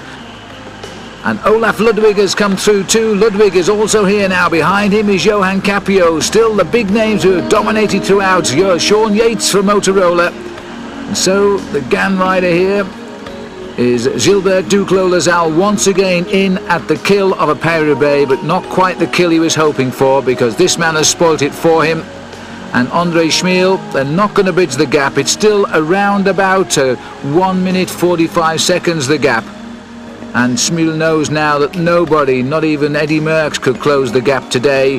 He's worked hard to build it up over the best part of 40 miles, some 60 kilometers.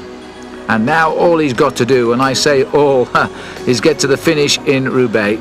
And there's Jean-Luc with the final words of encouragement, finger up, and he's listening to information on the radio, and it's come through, and he's now telling me exactly what it just said. And I would think it will say that Duclos Lazal is spearheading the charge, but the gap is still not coming down fast enough to swing the victory back toward Gilbert. Well, quite frankly, surely Duclos Lazal couldn't clean up in the sprint anyway now. He's given so much energy to this race today to try and stay just in contention, which he's done to largely good effect. This getting near the last stretch of the cobbles. 1.4 kilometers, and it's goodbye to hell and hello Roubaix for this rider, and the first time that a rider from the east will have been the victor of this race, and it's taken them 92 attempts.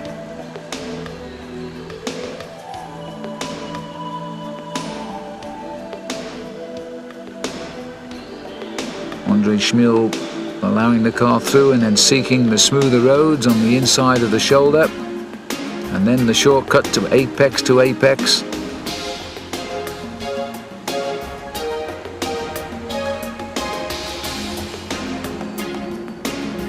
Just chance one last photograph, which will go down in the history books, I'm sure, as we head into the last 5 miles towards the finish. But I'm quite sure we haven't seen the last of the rain, because the clouds are very, very black overhead. And it may be the final word from this race of very bad weather today, although the riders are somewhat lucky that the sun has come out for the middle section during the passage over most of the cobblestones, although under wheels at times they've been simply atrocious conditions.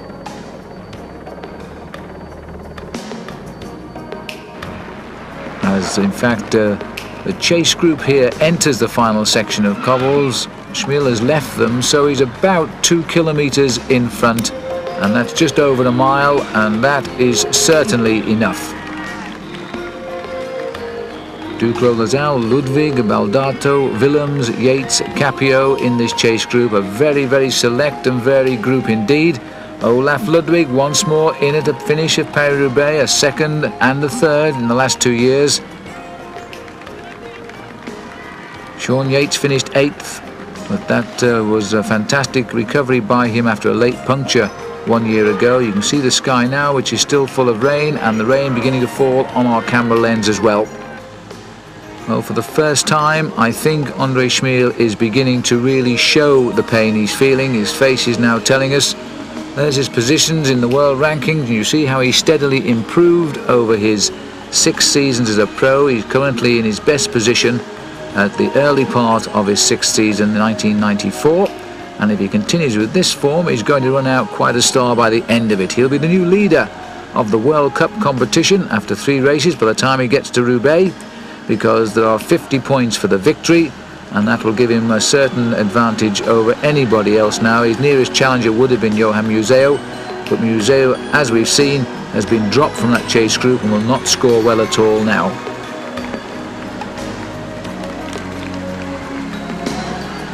Good roads at last, and I don't think even the black clouds ahead will worry him too much as he begins to unwind towards the streets of Roubaix. This event organised, as always, by the Société du Tour de France, the same organisation that organises that great race, and indeed will play the major part in the organisation in a week's time of Liège-Bastogne-Liège.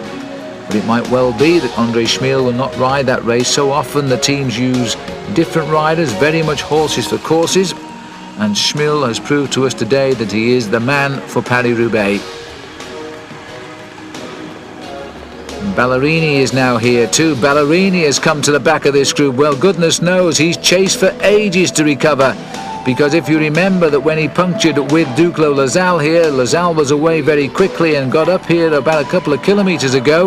But Ballerini's now come up too, and Duclos-Lassalle has seen him and taken a second glance, because I don't think he believes it. So he's seen his arch rival return now, and the top two of a year ago are back in the chase group. All too late for the man with the 3 1s on his number, and next year he'll have just 1 as the previous year's winner of Paris Roubaix.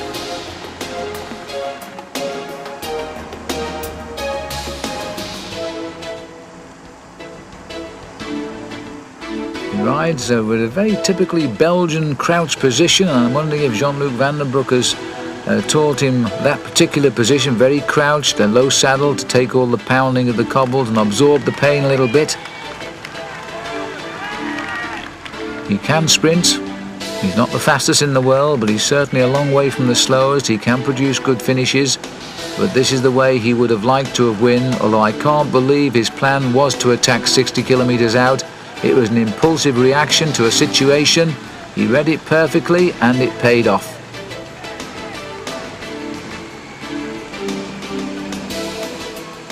And I'm surprised there's many people outside on the street here, because the stadium is full to capacity for the arrival of Paris Roubaix. And Baldato, oh no, it's Willems who's gone. And he's gone the wrong way. He's being dropped now by the group. Well, in fact, he's coming back up, because that's the return of Willems. It was Wilfred Peters who was up here, so Willems has come back. So slowly but surely they've rejoined this chase group, which is getting bigger by the minute. But it's all happening now, and all of the drama is happening behind Schmil, and he doesn't care.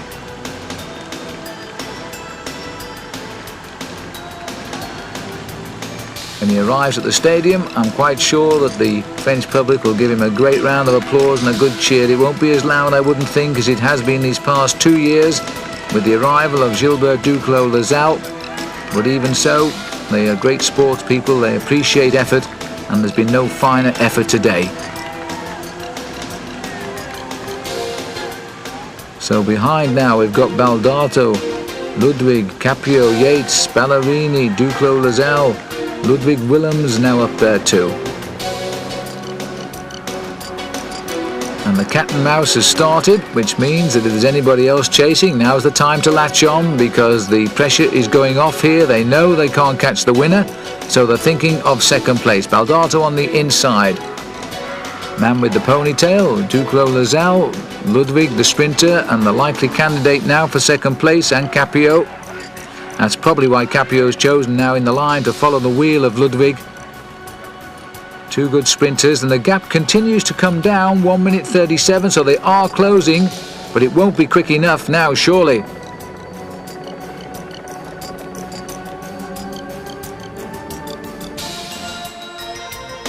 The legs there covered in mud of André Schmil, and the gap at 1 minute and 37 seconds. It's come down by about approximately 25 seconds over these last few kilometres. That's to be expected, because that chasing group has slowly swelled. And there for French television are the words of Jean-Luc Van den Broek, and I would imagine he is very, very happy indeed now, and his comments will be something like, he'll do it now, there's nobody going to stop him, and it's great. Belgians might even claim half the victory. In fact, the French can claim the other half, can't they? He rides for a Belgian team and he lives here in Roubaix, so they can share in the reflected glory of the rider from Moldavia today.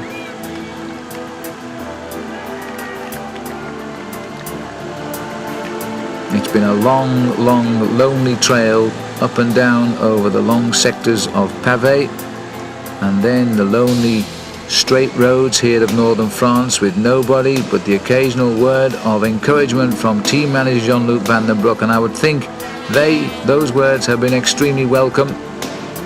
But now for the first time we are seeing a very tired man who's now praying to see the arrival of Roubaix Velodrome, where this great race began back in 1896. We've had our moments when it transferred downtown, and Sean Kelly won that. But again, it had to come back to the Velodrome really in the end, where all the facilities are and all the history rests today in Roubaix.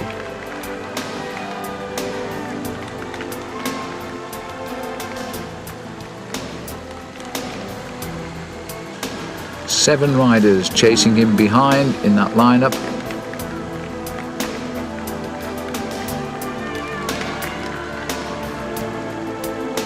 And although they're chipping away and they're probably knocking off 1 or 2 seconds now, the advantage always lies with him, because once into the stadium it's a lap and 3/4 or a lap and a half of the Velodrome really, and once you're through the finishing line the first time and you know nobody else is on the track, then you know you've won Paris Roubaix.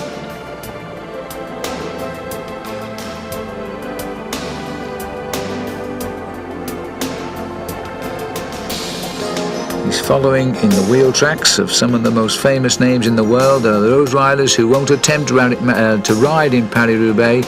Men like Miguel Indurain, marvellous rider as he is, to be a great all-round rider in the mould of Fausto Coppi and Eddy Merckx, then you've also got to prove you can ride other races as well. And now they're not here, and we're watching a Moldavian triumph for the first time. And here comes the turn into the stadium with the kilometre kite, indicating most of that will be on the track itself. And the applause will wait, and can you believe the rain has started to come down quite heavily again, and so this race will end as it began, in torrentially heavy rain. The crowd are waiting in the stadium. They've seen the arrival earlier on of the top amateur stage race, the Circuit Franco-Belge, and that was won, by the way, by a Latvian. And now they're going to see another rider from the east come in and take out Paris Roubaix. Massive applause from the crowd as they see the rider they've been watching on that giant television screen there for the best part of 2 hours hold off the finest roadmen sprinters in the world, and now he's onto the track and nobody will take it away from him. André Schmil, a professional for just 6 seasons, one of the first men ever to turn professional from a Soviet nation, and now the very first ex-Soviet man to come out and win probably the greatest classic race in the world at 31 years of age. Third in the Tour of Flanders, fourth in Gent-Wevelgem, the winner of the Grand Prix Harelbeke this year, and now the biggest of them all, he's going to go down in history as the winner of Paris-Roubaix, and just the circuits to go. As he goes past the point of entry, he knows now they can't catch him. They never take a lap out of him. He waves to the crowd. It could well have been his wife there, because she's on the back straight, Eleanor, as he comes round towards the finish straight now, and the greatest moment of his life, as he will start to salute the crowd, because nobody can touch him. The winner of Paris-Roubaix in 1994, André Schmil, the champion of Moldavia today, and for everybody else, including the Lotto team, I would say the champion of Belgium as well, because their champion, their real champion, Johan Museeuw, tried everything and was washed away over the slime of the Roubaix cobbles. Here's the race for second place now, and Baldato has got clear, and so too is Ballerini. It's Ballerini who's setting the pace, a familiar finish for Ballerini. He was second, don't forget, when he was in a two-man sprint against, indeed, Zouclo Lazalo, who's not here, so Ballerini must have escaped just over the last kilometre or so. and the gap is not going to be that great, around about 1 minute 20 seconds, so they closed in, they continue to close in, but look at the surface here, very dangerous conditions indeed now for sprinting on the velodrome. Ballerini showed us a year ago he's not a great track man, he gets a little bit frightened of situations like this, but he's trying now to go as quickly as he can to stop any attack from Baldato, but Baldato's coming quickly over his shoulder, and Baldato has taken great risks there, but he's eaten Ballerini in the sprint. Second last year for Ballerini, third this time. Fabio Baldato gets second, and the clock stops at 1 minute and 13 seconds the gap. This is the battle now as they come onto the track. Duclos Lazal getting all of the cheers, but he's being washed away by the sprinter Olaf Ludwig, and coming up two on Olaf Ludwig is Johan Capio, but Ludwig takes it, so he gets fourth place. Yates is in fifth place for the Motorola team. Johan Capio for TVM gets there in sixth place, and at the back of the group, and seventh this year, and he really was a great man of the race today, Duclos Lazal in seventh. But there's the flowers, and there will never be more hard-earned than the flowers of the champion today. He'll also become the winner of the World Cup, the leader of the World Cup competition today, and who knows, by the time the 1994 season ends, we might well remember this salute as the one that took him eventually to victory in the World Cup competition. But for the moment, the champion, there's no doubt about that. He's tried all season, and it's come right in the end. From the Roubaix Velodrome, the winner today, Andrei Schmil of Moldavia, the first ever. And while he carries home now the sacred cobblestone for his sideboard, and I hope they've reinforced the sideboard to hold it, we'll leave you now with the result of the Paris Roubaix. Andrei Schmil finishing the course in 7 hours, 28 minutes and 2 seconds, ahead of Fabio Baldato, 1 minute 13 seconds back, in the same time as Ballerini, and then Olaf Ludwig finishing fourth, 1 minute and 26 seconds down. Another great classic race and another great classic winner, and Famous Cycling Videos will be covering a lot of the major classics throughout the 1994 season. Next up will be the classic Liège-Bastogne-Liège. Until then, Phil Liggett saying goodbye.